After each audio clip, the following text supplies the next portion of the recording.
গল্প পিয়নের আসরে সবাইকে স্বাগত জানিয়ে শুরু করছি আজকের গল্পের আসর। আজ শোনাবো প্রকাশচন্দ্র পালের লেখা হাসির গল্প। শুরু করছি আজকের গল্প, গণেশের বংশধর। বিয়ের আসরে প্রচন্ড হইচই। নতুন বরটি বেশ, খুব ফর্সা, মোটা সোটা, দুপাশে পাকানো গোঁফ, যেন কুমোরটুলির তৈরি মা কালীর পায়ের তলায় চিত হয়ে শুয়ে থাকা শিবের মতো। শালিকারা, দিদি শাশুড়িরা কিন্তু বেশ খুশি জামাই দাদাকে পেয়ে। ছোকরা খুব গম্ভীর ভাবে রসিয়ে কথা বলতে পারে। সবাই ওকে এই যে মহাদেব দা, ওহে ভুঁড়িওয়ালা নাচ জামাই ইত্যাদি বলে ডাকতে লাগলো। কি খেয়ে এত মোটা হলে ভাই, কোন রেশনের দোকান? জামাইবাবু গম্ভীর ভাবে বলেন, জানেন, সবই পূর্ব নির্দিষ্ট। ভগবান জানতেন যে আপনারা যে কালিটিকে আমার ঘাড়ে চাপাবেন, তিনি যখন দুদিন পরে আমার পেটে বুকে পা দিয়ে জিভ বার করে দাঁড়াবেন, তখন তার পায়ের যাতে আরাম হয় সেই জন্যই আমার গায়ে পেটের মাংসটা একটু বেশি দিয়েছেন। শুধু হাড়ের ওপর কেউ বেশিক্ষণ দাঁড়াতে পারে? পায়ের তলায় লাগবে না? কনে বউটি সত্যিই কালো, ছিঁড়িছাদ আছে বটে, কিন্তু গায়ের রংটি মা কালীর মতো চকচকে কালো না হলেও কালোই বলতে হয়। অতএব শালিকা দিদি শাশুড়ির দল অন্য পথ ধরলেন। শুনেছি আপনি ভালো গান করেন, বর বলল। শুনেছেন নিজের কানে আমার গান? একজন শালিকা বলল। নিজের গানে আর কি করে শুনবো বলুন, আপনি কি বেতার, দূরদর্শনে গান? আগে না, সে সৌভাগ্য হয়নি। তাহলে এ যাত্রায় বেঁচে গেলুম বলুন। না মশাই, অত সহজে ছাড়া পাচ্ছেন না। গান গাইতেই হবে? বরের জিজ্ঞাসা। অবশ্যই, শালিকাদের উত্তর। বেশ, তাহলে আমার গান গাওয়ার পরিবেশটা করে দিন, অবশ্যই গাইব। বর বেশ গম্ভীর ভাবে পড়ল। পরিবেশ? সে কিরকম? শালিকারা প্রশ্ন করল।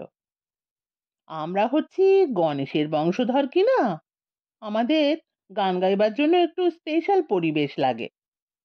এক দিদি শাশুড়ি ফোকলা দাঁতের ফাঁক দিয়ে বললেন, গণেশের বংশ?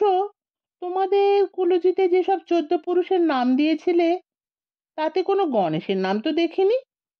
বর বলল, আরে দিদিমা, 14 পুরুষের কথা বলছি না, এ হচ্ছে 1400 পুরুষেরও আগের কথা। এই গণেশ হলেন সিদ্ধিদাতা গণেশ, ব্যাসদেবের স্টেনো। তিনি আমাদের বংশের আদি পুরুষ, যাকে আপনাদের হালখাতার সময় পুজো করেন। শালিকাদের একজন খেঁকিয়ে উঠলেন, দেখুন মশাই, গোল মারবেন না। কানমলা জিনিসটা এদেশের থেকে এখনো উঠে যায়নি। না না, দয়া করে কানে হাত দেবেন না। ছোটবেলা থেকে ওটায় নিষেধ বাক্য লেখা আছে, fragile to be handle with care. যাকগে, দয়া করে যদি আমাদের বংশের প্রতিষ্ঠাতা সিদ্ধিদাতা গণেশের এই গল্পটি শোনেন, তাহলেই বুঝবেন কেমন পরিবেশ হলে আমি গান গাইতে পারি। শালিকাটি বললেন, বলুন শুনি। বর বলল, গল্পটা এই রকম। একদিন কোন ফাঁকে শ্রী গণেশ বোধ হয় ইন্দ্রসভায় গিয়ে নারদ মুনি, কিন্নর কিন্নরী, অপ্সরা টপ্সরাদের গান শুনে মুগ্ধ হয়ে যান। তিনি মাকে, মানে আমাদের মা দুর্গাকে গিয়ে বলেন, মা, আমার গান শেখার বড্ড ইচ্ছে হয়েছে, আমাকে একটু তালিম দাও। মা দুর্গা গণেশের টেকো মাথায় হাত বুলিয়ে আদর করে বললেন, বাবা, আমার তো গানের এলেম নেই। যুদ্ধ টুদ্ধ হলে সরকি, খাঁড়া, তীর ধনুক এসবের তালিম টালিম দিতে পারি। গানের তালিম নিতে হলে সরস্বতী দিদির কাছে যাও। গণেশ বললেন, গিয়েছিলুম, সে বললে তার টাইম নেই, রোজ মর্তলোক থেকে এত কল আসছে, তাকে ডেলি প্যাসেঞ্জারের মতো সজ্ঞে মর্তে যাতায়াত করতে হচ্ছে। মনে হচ্ছে তাকে মর্তেই সেটেল করতে হবে। মর্তে নাকি কৃষ্টির ভীষণ চাষ হচ্ছে আজকাল। মা বললেন, তাহলে এক কাজ করো, তোমার বাপের কাছে যাও।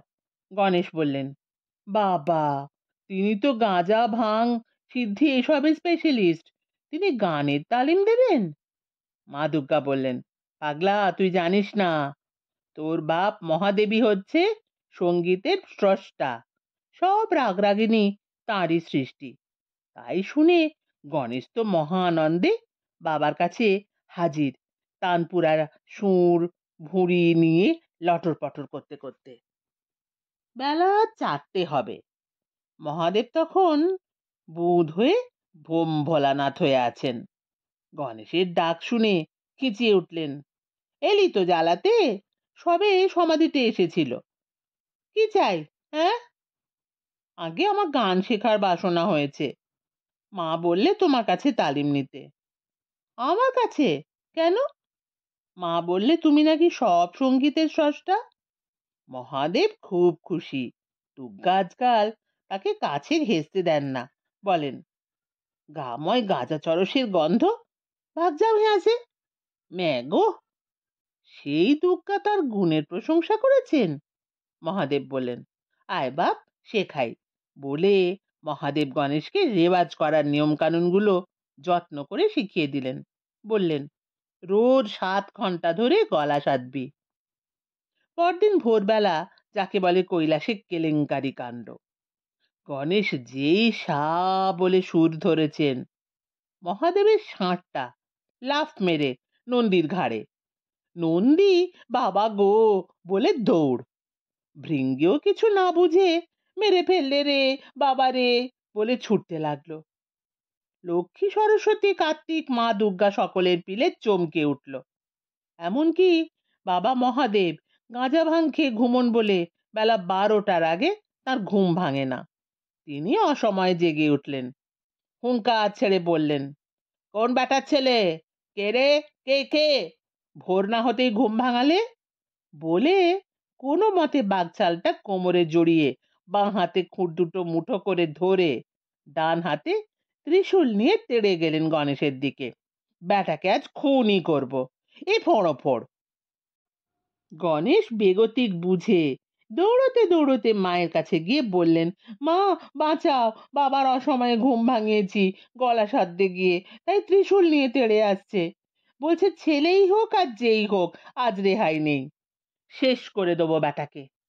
মা দুর্গা বললেন, সর্বনাশ, ওরে গনসা, বেলা 12টার আগে তোর বাপের ঘুম ভাঙালে তোর ঠাকুর দাদাকেও রেয়াত করে না, তা তুই তো ছেলে, শিগগির ওই পুকুরটায় ঝাঁপ দিয়ে পড়।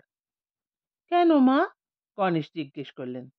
ওরে বেটা, গাঁজাখোররা জলকে ভয় করে, পাছে নেশা কেটে যায়, তাই জন্মে চান ফান করেন না। তুই জলে ঝপ করে লাফিয়ে পড়, শিগগির। মহাদেব এসে দেখেন যে গনসা মাছ পুকুরে। মহাদেবের জলে ভয় খুব।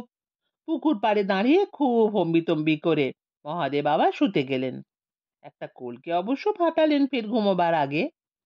বাবা ঘুমোলে গণেশ জল থেকে উঠে বললেন, মা, আজকে না হয় বাঁচলুম, কিন্তু আমার গান, গলা সাধাও হবে না, শেখাও হবে না। বলে ছোট ছোট কুতকুতে চোখ দুটো দিয়ে বর্ষা নামিয়ে দিলেন। মা দুর্গা ছেলের কান্না দেখে সান্ত্বনা দিয়ে বললেন, কেন হবে না বাপ, তুই কাল থেকে ওই পুকুরে এক গলা জলে দাঁড়িয়ে গলা সাধিস, তোর বাপের সাধ্যে নেই তোকে ঠেকায়। গণেশ তাই রোজ পুকুরে নেমে এক গলা জলে দাঁড়িয়ে রেওয়াজ করতে লাগলেন। গল্প শেষ করে বর জিজ্ঞাসা করলো, আপনাদের বাড়িতে ভালো বাথরুম আছে? সেই বাথরুমে বড় জলের টাব? একজন দিদি শাশুড়ি বললেন, হঠাৎ বাথরুম কেন, জলের টাব? বর অল্প হেসে বলল, বুঝলেন না, আমাদের গণেশের বংশ।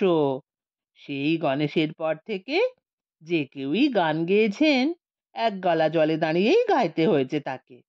মুশকিল হয়েছে, বাবার আমল পর্যন্ত চারদিকে পুকুর খাল বিল ছিল, জলে গলা ডুবিয়ে গান গাওয়ার অসুবিধে হতো না। এখন তো প্রমোটারদের দৌলতে পুকুর বিল বুঝিয়ে মাল্টি স্টোরেড বিল্ডিং হয়ে গেছে, তাই গান গাইতে হলে আমাদের বাথরুম ছাড়া গতি কি? ভালো বাথরুম থাকলে চলুন, নিয়ে আমায় বাথরুমে জলময় পরিবেশে গান শুনিয়ে অজ্ঞান করে দেব। পরের কথা শুনে বড় শালিকা বললেন, থাক মশাই থাক, আপনাকে আর গান শোনাতে হবে না। বুঝেছি, আপনি হাতির মাথাওয়ালা গোবর গণেশের বংশধরই শুধু নন, আপনি নিজেই একটি জলহস্তি, তাই জল ছাড়া গান গাইতে পারেন না। শুনছিলেন শ্রী প্রকাশচন্দ্র পালের লেখা হাসির গল্প গণেশের বংশধর। কেমন লাগলো কমেন্ট করে জানাবেন। ফিরে আসছি আবার কোনো নতুন গল্প নিয়ে।